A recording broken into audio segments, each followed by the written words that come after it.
These miniatures from the Star Wars Shatterpoint game were assembled using Tamiya's extra thin cement before being primed via an airbrush with Vallejo's black primer, followed by a zenithal spray of indigo from Golden's high flow acrylic line.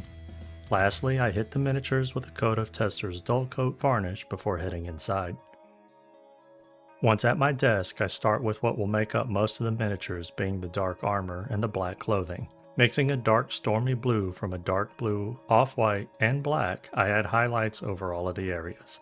For the clothing, I do more scratchy parallel hatching lines, while for the armor I make these highlights smoother and a little overlapping hatching lines in random directions. I cover roughly 70 to 85% of the miniature like this, but sure to leave some of the indigo base coat visible, especially toward the lower areas, such as under the arms and inside the legs. For the second highlight, I mix in a little more of that off-white until it was noticeably brighter, and repeat the steps in the same manner, though this time covering less area, more like 50% or so, partially covering the previous highlights.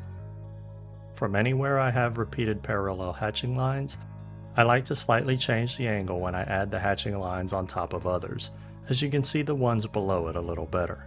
The biggest thing to remember is to leave not only some of the previous highlights showing, but also some of the original base color, or in this case, that dark indigo that is just about black.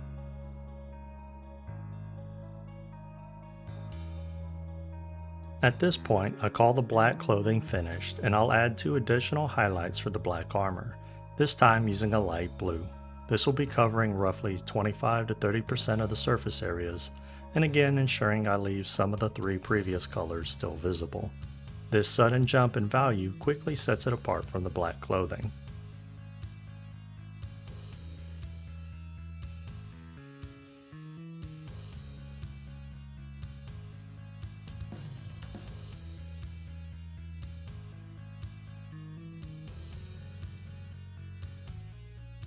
For the final highlight on the black metal, I used the off-white that I had in previous mixes, though this time I have it unmixed, and only highlight maybe 10% of the visible surface, mostly towards the top of the miniature and the edges.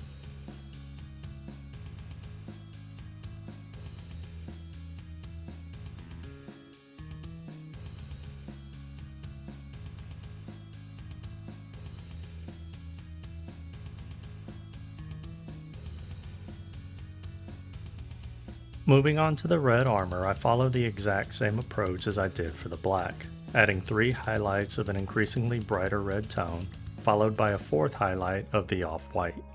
For the sake of keeping this video short, as well as the amount of editing time needed, I won't be showing how I painted the gold or leather materials.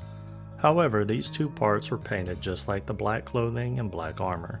The same 2 colors were used as the first 2 highlights on the leathers and gold areas, and 2 additional brighter highlights were added to the gold to set them apart.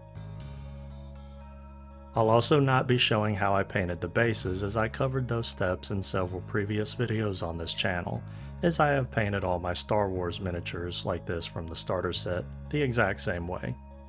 As always, all of the colors and steps that I took will be shown at the end of this video in a spreadsheet excerpt.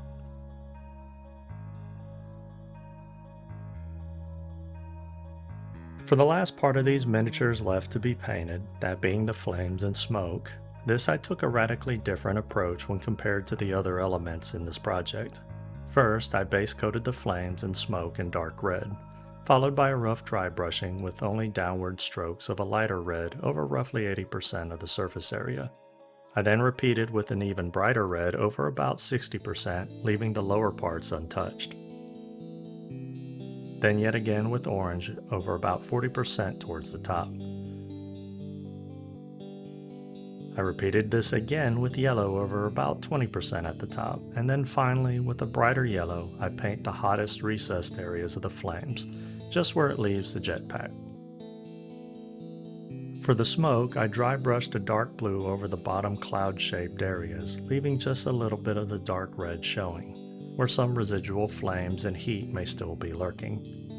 I mixed in some gray to the blue and then dry brushed this over the upper 2/3 of the cloud-shaped areas, using the same downward strokes, and making sure to leave some of the red and dark blue showing below.